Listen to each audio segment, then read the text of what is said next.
Hello दोस्तों, कैसे हैं? उम्मीद करते हैं आप लोग अच्छे होंगे। हम आपके लिए फिर सोशल साइंस का क्वेश्चन लेकर आए हैं।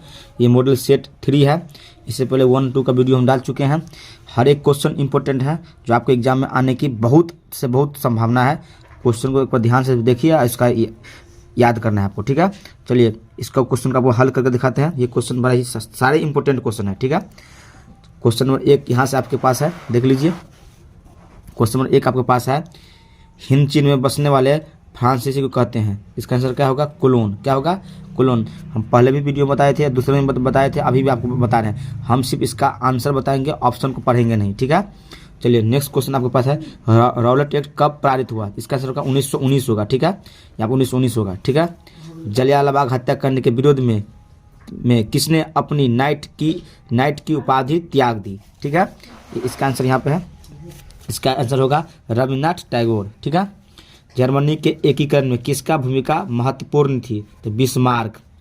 आर्य समाज की स्थापना किसने की? तो स्वामी दयानंद सरस्वती। पूर्ण स्वराज की मांग का प्रस्ताव कांग्रेस के किस वार्षिक अधिवेशन में पारित हुआ? 1929 लाहौर। भारत में सूती वस्त्र की प्रथम मिल खोली गई।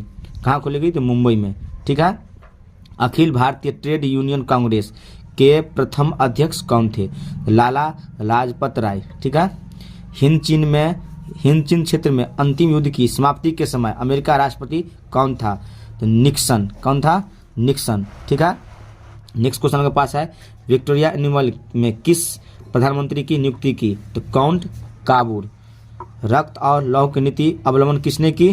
तो गैरीबाल्टी नहीं, बिस्मार्क होगा यहाँ पे। क्या होगा? बिस्मार्क। नई आर्थिक नीति कब लागू हुई? 1921। इंडियन एस्टोरी कमीशन का अन्य नाम क्या है? साइमन कमीशन, ठीक है। साइमन कमीशन, ठीक है। नेक्स्ट क्वेश्चन है, महात्मा गांधी ने किस समाचार पत्र का संपादन किया? तो यंग इंडिया। गुटेनबर्ग ने सर्वप्रथम किस पुस्तक की छपाई की? तो बाइबिल, ठीक है। बाइबिल किस धर्म से था? तो ये भी एग्जाम में आते हैं, ईसाई धर्म से था, ठीक है। अशोक का अभिलेख किस लिपि में है? तो ब्राह्मी लिपि, ठीक है। बंगाल विभाजन कब वापस लिया गया? तो 1911। बंगाल विभाजन कब हुई? तो 1905, ठीक है। चलिए नेक्स्ट क्वेश्चन पर चलते हैं। नेक्स्ट क्वेश्चन है, भारत में कब दासत्व समाप्त किया गया? 1861। किस सम्मेलन में 1 मई को मजदूर दिवस मनाने की निर्णय लिया गया? द्वितीय अंतर्राष्ट्रीय सम्मेलन।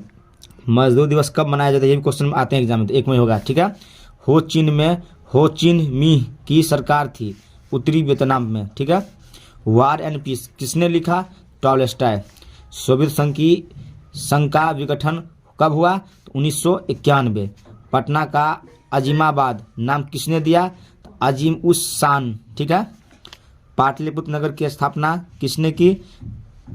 तो इसका होगा इनमें से कोई नहीं, क्योंकि बिंदुसार होगा। सॉरी, बिंदुसार नहीं, उदयभद्र होगा, ठीक है, या उदयन होगा, ठीक है। बिंदुसार नहीं होगा, ठीक है। चलिए नेक्स्ट क्वेश्चन चलते हैं। भारत में राष्ट्रीय आय की गणना किस संस्था द्वारा की जाती है? तो केंद्रीय संगठन, ठीक है। योजना आयोग का गठन कब हुआ? तो 15 मार्च। योजना आयोग को भंग करके नीति आयोग बनाया गया था, जिसका स्थापना 2015 में हुआ था, ठीक है। उत्पादन के साधनों की निजी व्यक्ति की स्वामित्व होता है। पूंजी अर्थव्यवस्था, ठीक है।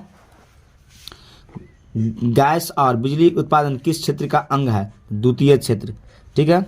बांग्लादेश की मुद्रा का नाम क्या है? टका। प्रोफेसर मोहम्मद यूनिस का संबंध किस देश से है? तो बांग्लादेश, ठीक है। प्राथमिक कृषि साख समिति कृषकों को किस प्रकार का ऋण प्रदान करता है? तो अल्पकालीन। यह क्या होगा इसका? यहाँ पर अल्पकालीन होगा, देख लीजिए, अल्पकालीन होगा। जवाहर रोजगार योजना किस वर्ष प्रारंभ हुई? तो 1989। मनरेगा में 1 वर्ष में कितने दिन का रोजगार देने की गारंटी दी जाती है? तो 100 दिन, ठीक है। एक क्वेश्चन और आता है इसमें, किस महापुरुष के नाम जुड़े हैं? तो महात्मा गांधी, ठीक है। चलिए यहाँ से है आगे क्वेश्चन है, देख लीजिए। उपभोक्ता संरक्षण के लिए कितने राज्य आयोग है? राज्य आयोग है तो 582। प्रोफेसर पीपी महाल नोबिस का अध्यक्षता किस समिति के गठन किया गया? तो राष्ट्रीय आयु समिति होगा, ठीक है। राष्ट्रीय आय समिति।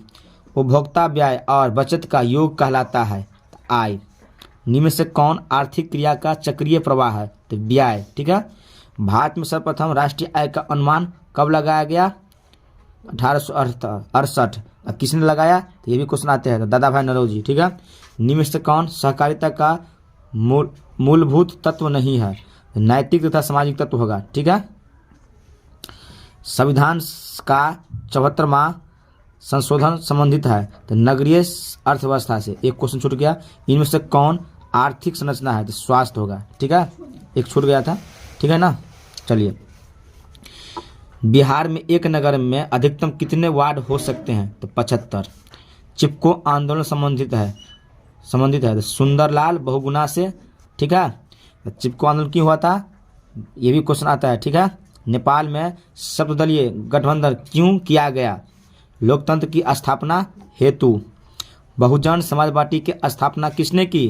तो काशीराम। ठीक है। दल बदल कानून लागू होता है तो सांसदों एवं विधायकों पर। ठीक है। झारखंड बिहार से कब पृथक हुआ? तो 15 नवंबर 2000 ईस्वी। ठीक है। इनमें से कौन संघीय प्रणाली की विशेषता नहीं है? इकारी शासन व्यवस्था। एकहरी शासन व्यवस्था। लोकसभा में चुने हुए सदस्यों की संख्या कितनी थी? तो 545। ठीक है। चलिए आगे बढ़ते हैं। चलिए नेक्स्ट क्वेश्चन यहाँ से है। पूर्व में बांग्लादेश जाना जाता था तो पूर्वी पाकिस्तान। वेस्ट इंडीज संघ की स्थापना हुई तो 1958 में। इंडिका के लेखक है तो मेगा अस्थिनी। ठीक है। विश्व का सबसे बड़ा लोकतांत्रिक देश कौन है? तो भारत। आंग सान सू की किस देश के नागरिक है? तो म्यांमार। ठीक है। क्षेत्रवाद की संभावना की कुल परिणाम है, क्या होगा इसका आंसर? अलगाववादी। ठीक है। हमारे ये क्वेश्चन थोड़ा डाउट लग रहा था, आप एक बार देख लीजिए। 54। ठीक है। क्षेत्रवाद की भावना को कुल परिणाम क्या है? अलगाववाद। ठीक है। दुधवा राष्ट्रीय उद्यान कहाँ है? इसका आंसर होगा उत्तर प्रदेश। भारत में प्रथम राष्ट्रीय जल नीति की कब अपनाई गई? तो सितंबर 1987। विश्व में सर्वाधिक वर्णावरण वाला देश कौन सा है? तो रूस। ठीक है। किस मृदा में ह्यूमस की मात्रा नग्न होती है? तो जलोढ़ मृदा। ठीक है। भारत का सबसे बड़ा खनिज तेल उत्पादन क्षेत्र कौन है? तो डिगबोई। इनमें से कौन रोपण फसल है? तो रबर। जीवन रेखा रेल कब चलाई गई? तो 1991। कांवर झील कहाँ है? तब अपना भागलपुर बिहार में है। ठीक है। देखिए नेक्स्ट क्वेश्चन है। किस राज्य में संयुक्त वन प्रबंध का पहला प्रस्ताव पारित किया गया? तो पश्चिम बंगाल। इनमें से कौन अकार्बनिक खनिज है? तो अभ्रक। भारत में किस राज्य में सर्वाधिक मैंग्रोव वन है? तो पश्चिम बंगाल। ठीक है। कौन कोयला घटिया किस्म का है? तो पीट। और सबसे उत्तम किस्म का कोयला होता है तो एंथ्रास है। ठीक है। ये भी क्वेश्चन एग्जाम में आते हैं।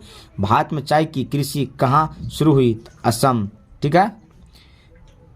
पराइट किस प्रकार का खनिज है? तो अधात्विक। ठीक है। चलिए अब और क्वेश्चन बचा है, इसमें 10 क्वेश्चन और बचा है आपके पास। भारत का पहला परमाणु विद्युत संयंत्र कौन है? तो तारापुर। ठीक है। एक होता है नरोरा नाभिकीय ऊर्जा संयंत्र, वहाँ उत्तर प्रदेश में। ठीक है। ये तो महाराष्ट्र में है, तारापुर में। ठीक है। कोडरमा का संबंध किस खनिज से है? तो क्या इसका होगा आंसर? अभ्रक, जो झारखंड में मिलता है। ठीक है। किस देश में ओपेक का सदस्य त्याग दी? तो कतर। ठीक है। इनमें से कौन जूट का अग्रणी उत्पादक है? देश का नाम बताना आपको, तो बांग्लादेश। ठीक है। आसवन बांध किस नदी से संबंधित है? तो इसका होगा नील। इनमें से कौन प्राकृतिक आपदा नहीं है?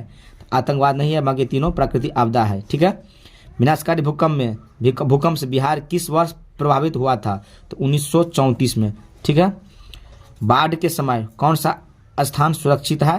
तो ऊंची भूमि। ठीक है। भूखलन से अभिप्राय है, क्या होगा इसका? ऑप्शन आपके पास है मलबों का खिसकना, चट्टानों का खिसकना। चट्टानों का खिसकना दोनों, गिरना खिसकना की होता है, और इनमें से सभी तीनों होगा। ठीक है। आकस्मिक प्रबंध का प्रमुख घटक है, इनमें से इसका भी सभी होगा। ठीक है। भूकंप संभावित क्षेत्रों में भवनों की आकृति कैसी होनी चाहिए? आयताकार होना चाहिए। कैसे होना चाहिए? आयताकार, जैसे हम लोग घर बनाते हैं। ठीक है। आपका 180 तक क्वेश्चन हो गया। मॉडल सेट 3 था, फिर 4 आएगा, फिर 5 आएगा। ठीक है। आप हमारे वीडियो को देखिए, वीडियो को लाइक कीजिए, सब्सक्राइब कीजिए, शेयर कीजिए। Thanks for watching. जय हिंद, वंदे मातरम।